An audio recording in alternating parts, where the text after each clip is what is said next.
ஏன் அப்படின்னா கிட்டத்தட்ட 1 வருஷம் ஆயிடுச்சு. Cancer 4th stage. அவ்வளவுதான், முடியாதுட்டாங்க டாக்டர்ஸ். நான் அழுகுறேன்.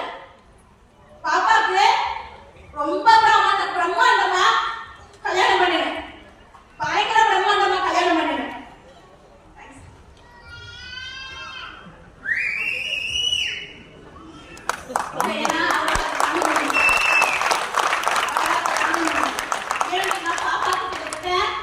ஒரு 25 லட்சம் ரூபாயில செம்ம கிராண்டா சொந்தம் வந்த அத்தனை பேரும்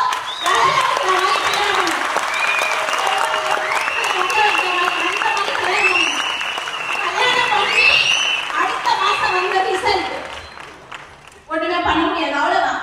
ஏன்னா போயிட்டாங்க. லாஸ்ட் ட்ரை பண்ணி பார்க்கலாம். அவ்வளவுதான். அதான் சொன்னேன், டோட்டல் அகைன் உடையிற ஸ்டேஜ். ஒரே ஒரு பொருள் மட்டும் கேட்டுச்சு, உங்களால மட்டும் ஜெயிச்சுவாங்க.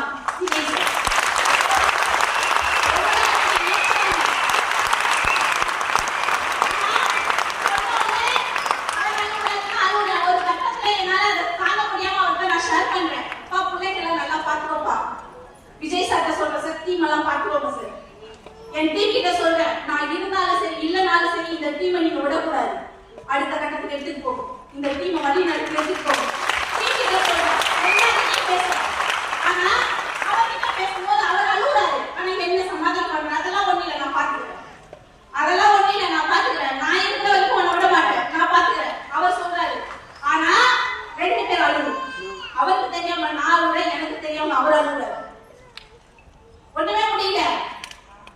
20 minutes மீட்டிங் போய் ஹாஸ்பிட்டல் போய் செக்அப் பண்ணிட்டு வருவேன். அழுவேன். நீங்க ஹோம் மீட்டிங் பண்ணி முடிப்பேன்.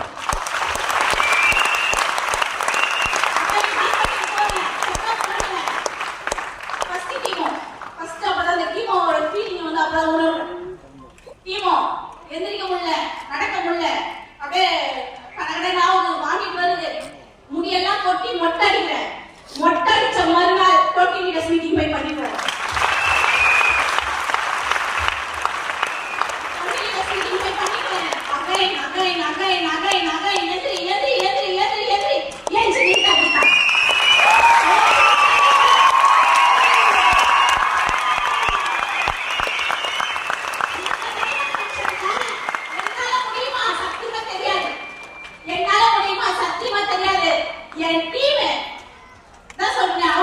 அவங்க கொடுத்த ஒரு இன்னொரு தைரியம். மேடம் நாங்க உங்க கூட இருக்கிறோம், தைரியமா பண்ணுங்க.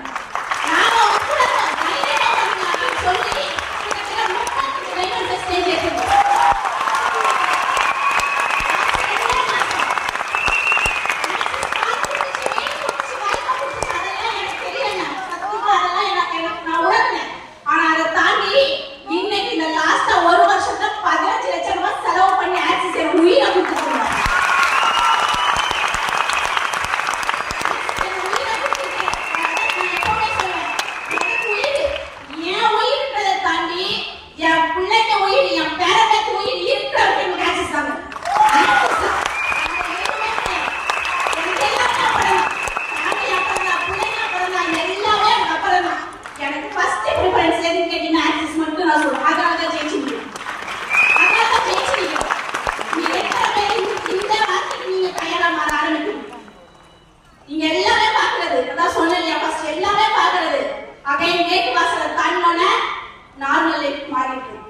காம்ப்ரமைஸ் ஆகாது.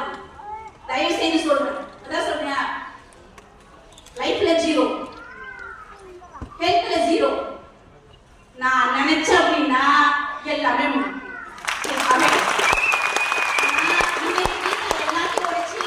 எல்லாத்துக்கு முன்னாடியும் கீதா கம்பெனியோட அதே வைஸ் பிரசிடண்டா இன்னைக்கு ஹீரோவா வந்து நிற்கிறான்.